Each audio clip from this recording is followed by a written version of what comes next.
Hi, welcome to the All Things LGBTQ interview show, where we interview LGBTQ guests who are making important contributions to our communities.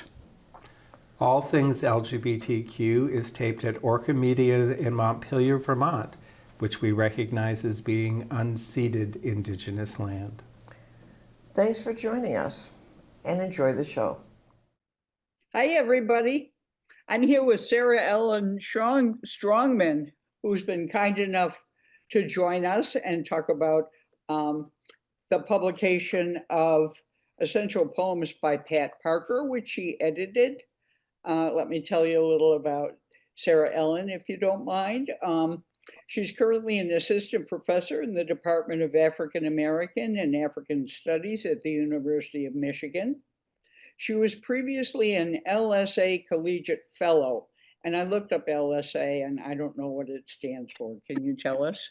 It's the acronym for the college, so the College of Literature, Sciences, and the Arts. Oh, lovely. This is at the University of Michigan, and you were in the department for AI annual year, right? 2018 through 2020. Yes, for academic year. Yeah, so I was academic year. Yeah, so I was a postdoc for 2 years and then joined the faculty in 2020. Great. And you research and teach in the fields of Black feminism, African American literature, and gender and sexuality studies. You got your PhD in Africana Studies from the University of Pennsylvania. Very illustrious. Thank you for joining us. My pleasure. Thank you so much for having me. It's great. Let's dive right in to the current volume that we're going to talk about. Who is Pat Parker, and how did you come to edit her essential poems?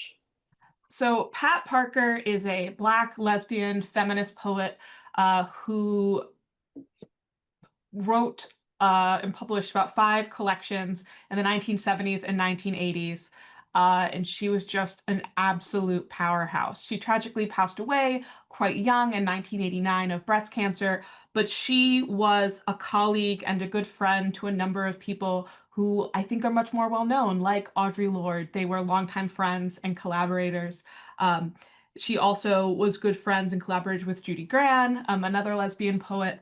And she's someone who was just very much in the midst of some exciting social and political movements of that era. I remember hearing her read on Lesbian Concentrate, that album. And I was looking at her bio and discovered that she was born 7 years before I was in Houston, Texas. So, but she died very young, as you say. It was very, very sad.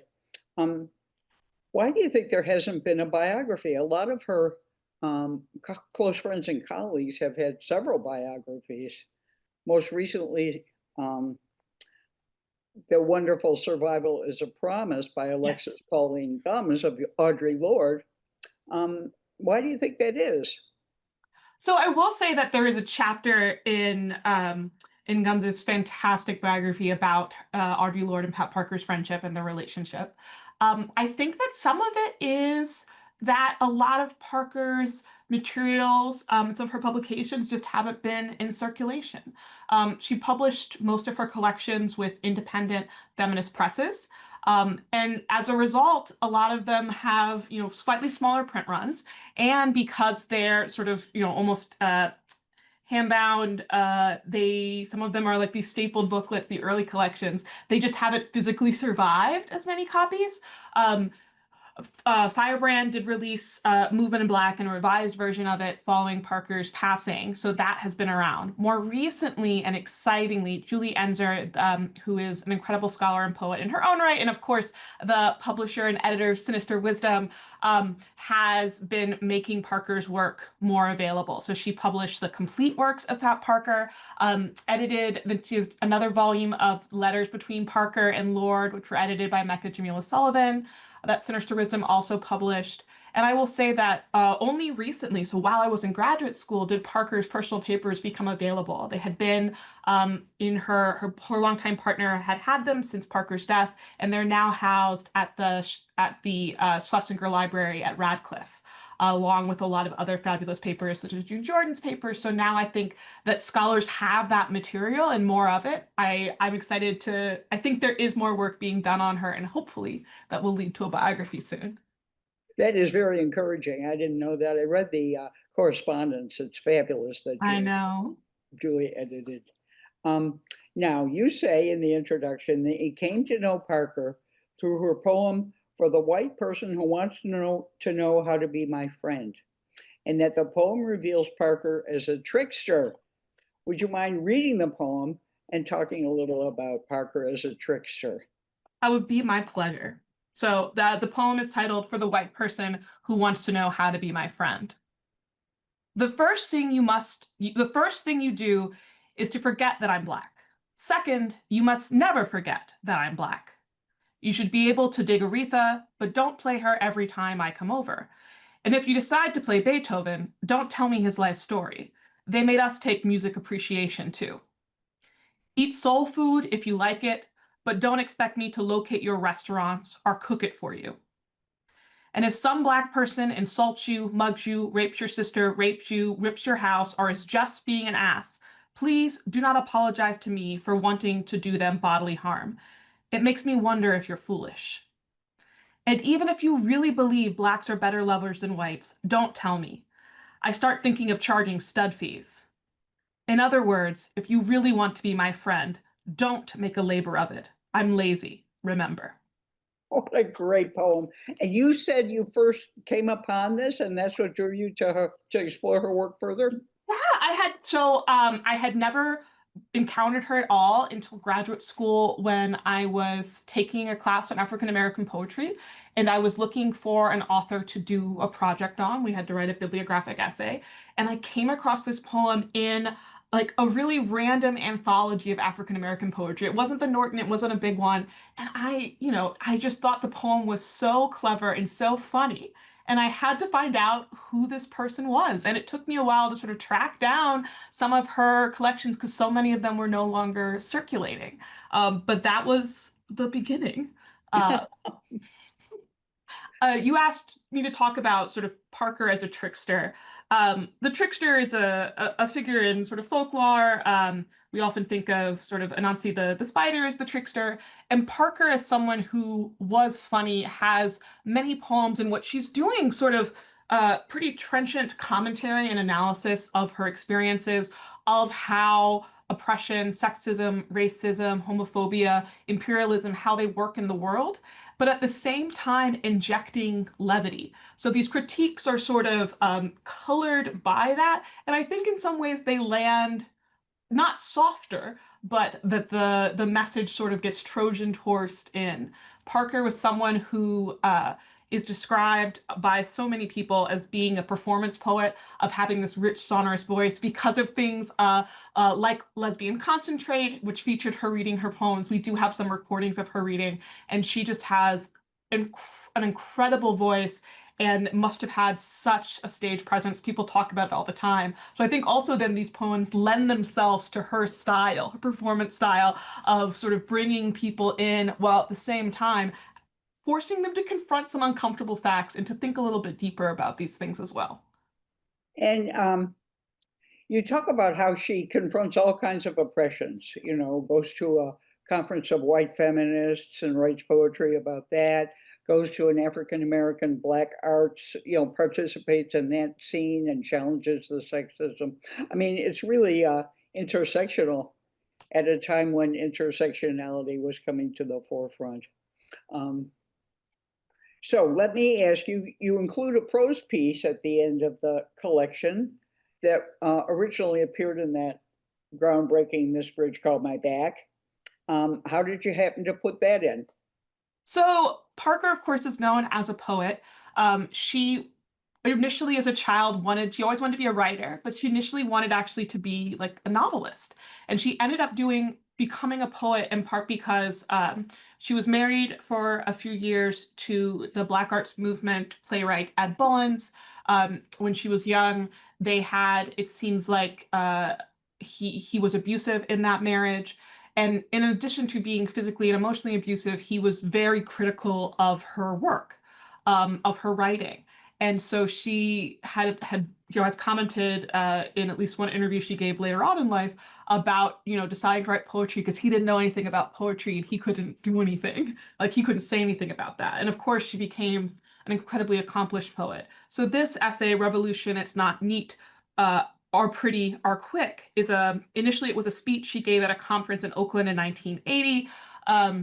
And it is about revolution and the challenges that are faced. And although it is one of very few prose pieces that was at all published during her life or afterwards, it is, I think, a really beautiful encapsulation of her politics, of her thinking, her ability to be a theorist as well as an activist.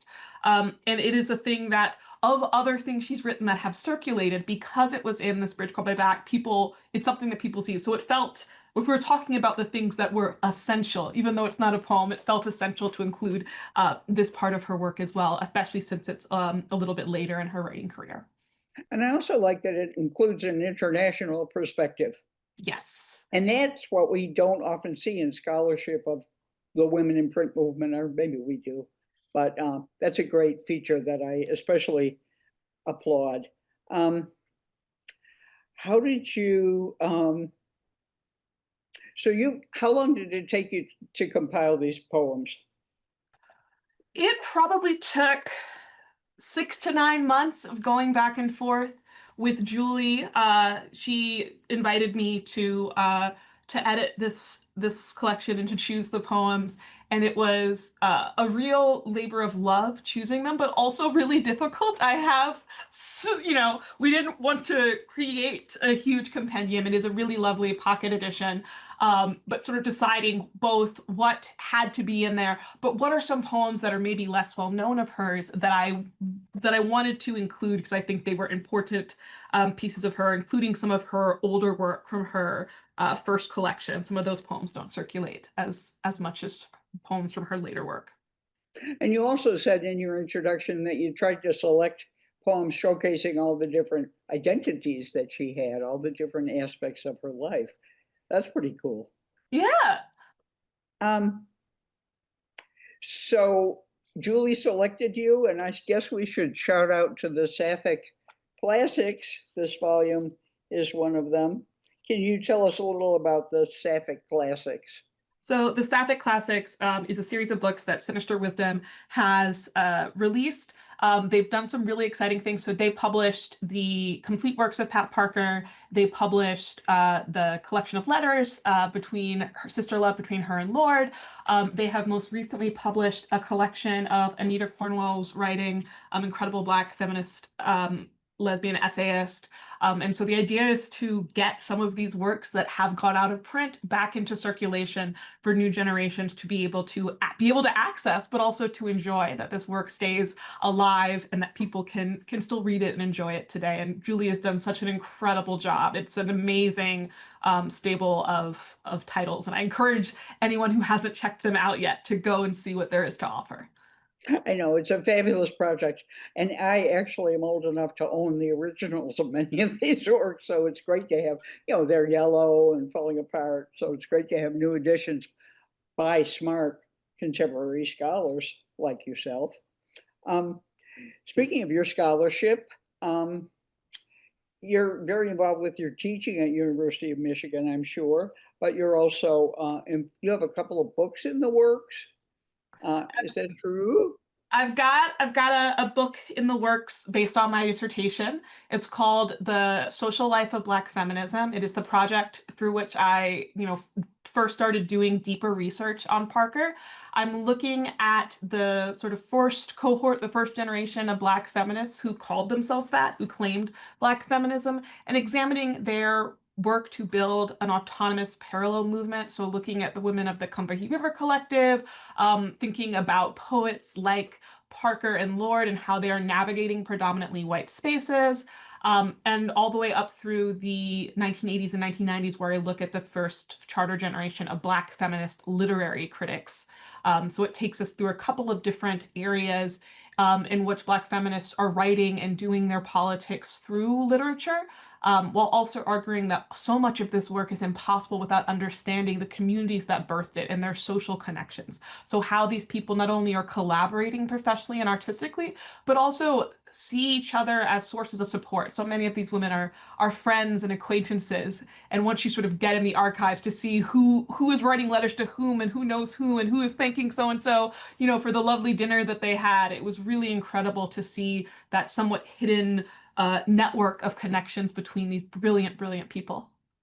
That is so exciting. What writers do you consider besides Besides Lords and Parker, I look at Barbara Smith's work, so a lot of her writing and her theory. I have a short section on actually the one published poem of hers that came out in Conditions in the years ago. I write a little bit about June Jordan. I'm also looking at Cheryl Clark, Jewel Gomez, and then of course with the scholars, I'm looking at people like Hortense Spillers, Deborah McDowell, this other sort of parallel generation of people who were among the first Black women to become professors in predominantly white universities of African American literature at the moment where it's becoming a more solidified field. That is fabulous. And I noticed there's an upcoming Lesbian Lives conference in New York, and there are a couple of sessions, one about the Combahee River Collective Fund with Demita Frazier, a rock star. So, you know, and I hate to reminisce, but, you know, I lived in Boston between 1979 and 84, and I went to a women's studies conference, and there was, and Demita Frazier was there, and a couple of other members of the Combahee River Collective. I mean, it was just fabulous. I mean, I'm such a huge fan. So this is so exciting that you're doing this work, SaraEllen. I can't wait to read the book. Well, thank you. We have a little time, so why don't we read a little more Parker if you're available to select Okay. and read some poetry. What should we do? You know, there's one that you mentioned, but it was too long.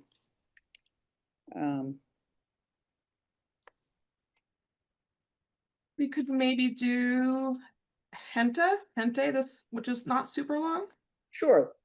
What page is that on? Just so That I is 66. okay. So Hente is as best as I can tell, is a poem about this group that Parker was a part of in the Bay Area.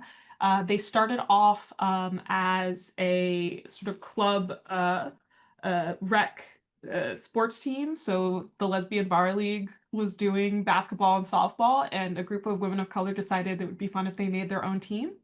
Hente then went on to have other organizations, and they founded actually the Hente Gospelaires, of which Parker was a member. They were also a choir. So I sort of read this as being about her experience in that group with those women, as opposed to some of the other spaces that she critiques really heavily elsewhere in her work. It's difficult to explain a good feeling. My world has become colorful, a rainbow of hues now, a part of my living, and it feels good. It feels good to listen to people talk about the streets and know it's not a vicarious experience. It feels good to sit and be loose, to talk without worry about the racist in the room.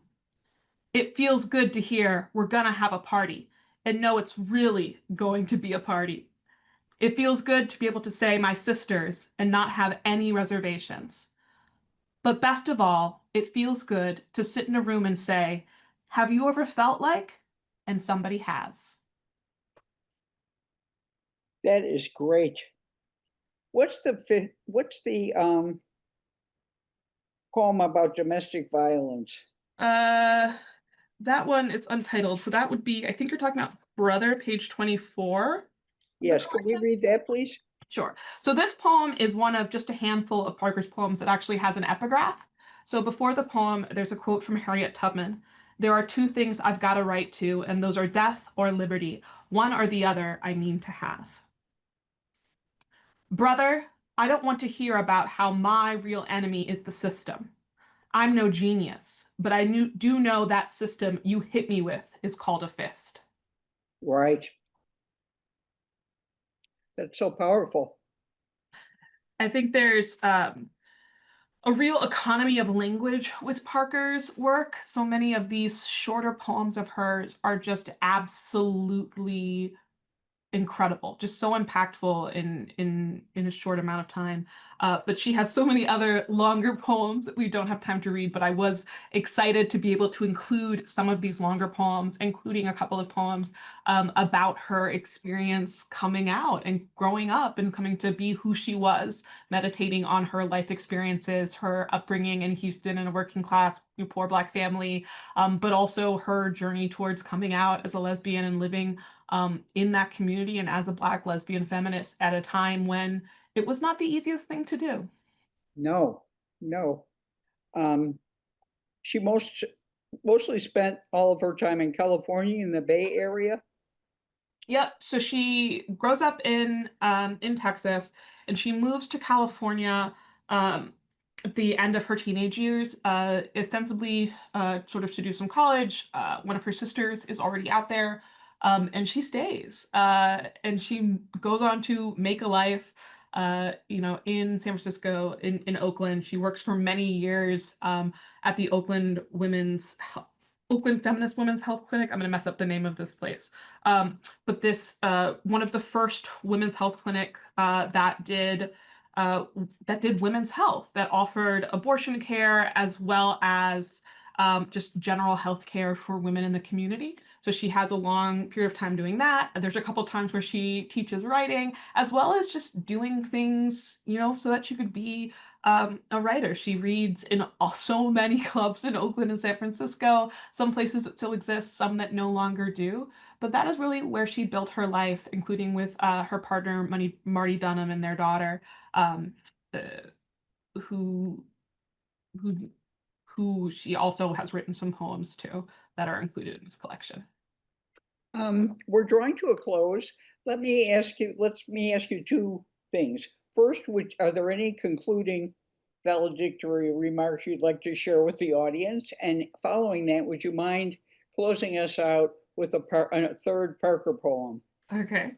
So closing remarks. I will say that I am so excited for this volume, for it to be easier for people to get an introduction to Parker, and that in this moment that we are living in, with the rise of fascism, with sort of what feels at times like unchecked state power, that Parker's politics, her incisiveness, and her calls to do what is right and to fight for those who need it, including ourselves, is and remains incredibly necessary.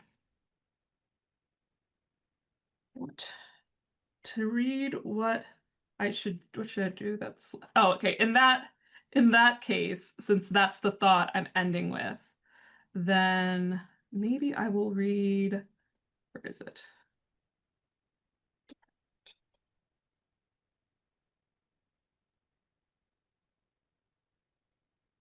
I should have given you advance notice. Yeah, sorry. Okay, so we'll read, this is another short poem that's untitled, from her first collection. In English Lit, they told me Kafka was good because he created the best nightmares ever. I think I should go find that professor and ask why we didn't study the SF police department. Fabulous. SaraEllen Strongman, thank you for joining us. It's been a great pleasure. Thank you so much for having me, Anne.